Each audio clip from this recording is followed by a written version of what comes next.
សូមកុំប្រកូនស្រីទាំងពីរដើរជារង្វង់ឲ្យគ្រប់3ជុំអណាអបងព្រះថោបងអើយតងអូនកុំមើងៀង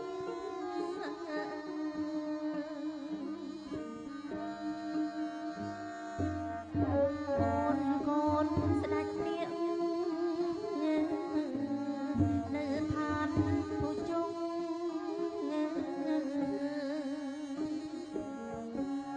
អូណាបងអើយតោងស្បៃថ្លៃអើយនាគស្រីឆោមយំ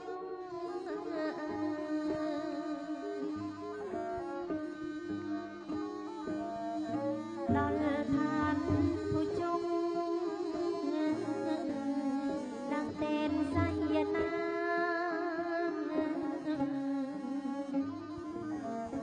អូណា